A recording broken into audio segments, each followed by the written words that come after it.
Halo Sobat 100, masih bersama saya Rosid Adrianto dalam program 100 Institute. Dan kita masih membahas soal-soal pada bab listrik dinamis. Berikut ini ada soal berkaitan dengan penerapan hukum Kirchhoff. Simak soalnya baik-baik ya.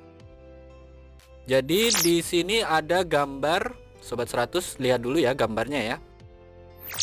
Jadi di sini ada beberapa percabangan di titik P. Ada arus masuk 2 ampere, arus keluar 2 ampere, arus keluar 1 ampere, dan arus keluar 3 ampere.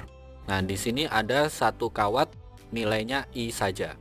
Pertanyaannya adalah besar kuat arus I dan arahnya itu ke mana? Jadi yang ditanya yang arus I ini nilainya berapa, arahnya kemana? Oke, Sobat 100, karena ini berkaitan dengan arus yang masuk dan keluar di suatu titik percabangan, maka penyelesaiannya di sini Sobat 100 gunakan hukum 1 Kirchhoff, yang mana total arus yang masuk itu sama dengan total arus yang keluar. Dalam hal ini yang masuk adalah 2 ampere. Kalau Sobat 100 lihat pada gambar ini, yang keluar adalah arus 2 ampere, arus 3 ampere, arus 1 ampere.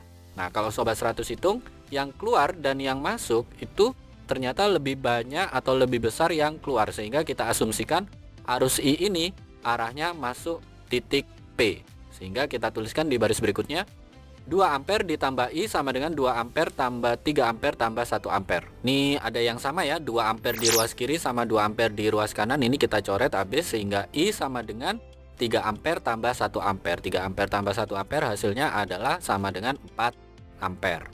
Ini besarnya ya Sobat 100.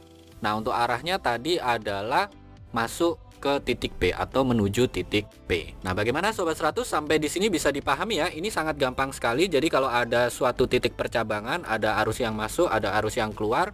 Bagaimana cara menyelesaikannya? Sobat 100 gunakan hukum 1 Kirchhoff, yaitu total arus yang masuk sama dengan total arus yang keluar. Sobat 100 cek di gambar mana yang masuk, mana yang keluar.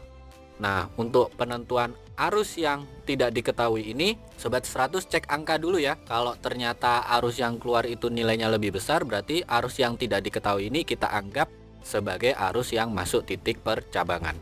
Nah, berikutnya Sobat 100 masukkan angka, lakukan perhitungan, nanti ketemu ya. Arus yang ditanyakan ini nilainya berapa ampere, kemudian arahnya ke mana. Begitu ya Sobat 100, sampai di sini bisa dipahami ya.